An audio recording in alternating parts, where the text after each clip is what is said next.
Comment obtenir 18 de moyenne en mathématiques? Chers apprenants, bonjour ou bonsoir.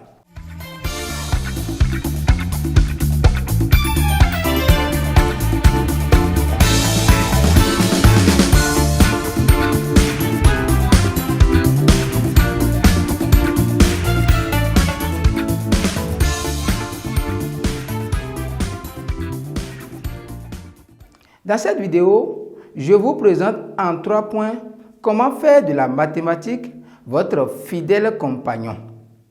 D'abord, vous devez connaître et maîtriser les 3 règles élémentaires de la réussite, à savoir la décision, l'engagement et la persévérance. Vous devez savoir qu'il n'y a pas de matière difficile et rien n'est impossible face à une bonne volonté.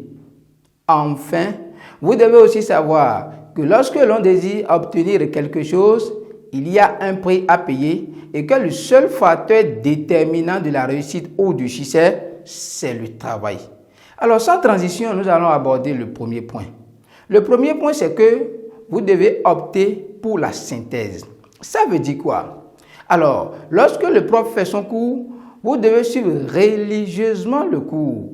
Mais suivre le cours ne suffit pas. Vous devez essayer de participer n'importe comment à ce cours. Soit vous apportez des réponses, soit vous posez des questions. Alors, ceci oblige maintenant votre cerveau à déclencher un début d'assimilation des notions que vous voulez acquérir tout au long de ce chapitre. Alors, après le cours, qu'est-ce qu'il faut faire? Vous faites maintenant le résumé de cours, le même jour, que vous consignez dans un cahier que vous dénommez mon guide. Alors, qu'est-ce qu'on peut retrouver dans votre guide? Il y a les propriétés, il y a les théorèmes, vous avez des formules et vous avez des définitions qui vous sont utiles. Alors, en réécrivant toutes ces choses importantes à l'assimilation de toute notion, vous obligez maintenant votre cerveau à vous concentrer sur ces notions et donc à les imprimer dans votre mental. Le deuxième point, c'est quoi? C'est que vous devez avoir le cahier de correction.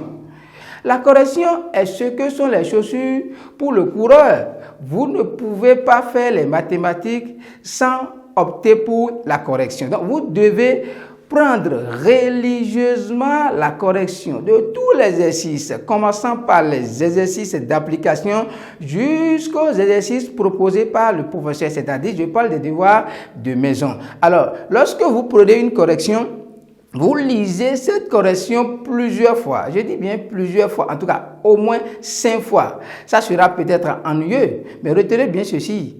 Lorsqu'on commence à s'ennuyer en maths, c'est qu'on a compris.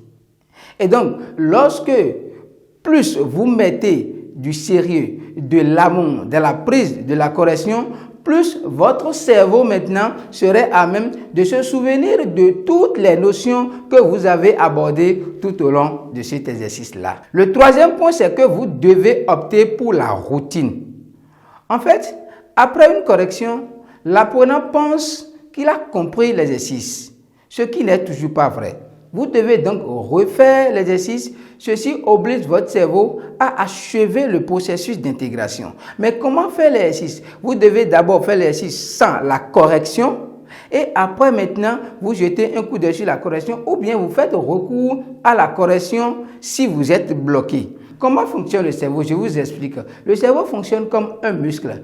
Lorsque vous demandez plus d'efforts, c'est en ce moment que le muscle s'adapte et c'est en ce moment que le muscle se modifie. Donc, le cerveau fonctionne de la même manière. Donc, plus vous réfléchissez à un exercice, plus vous avez la compréhension de cet exercice-là. Alors, passez maintenant l'exercice corrigé en classe. Maintenant, vous essayez de chercher des exercices similaires que vous faites dans les livres ou dans d'autres documents. Après ça, maintenant, vous pour finir, allez aux épreuves progressivement.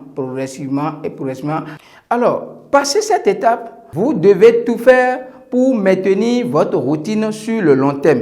C'est-à-dire quoi? Vos résultats monteront lorsque vous montrez la capacité de conserver l'effort sur une durée plus ou moins longue.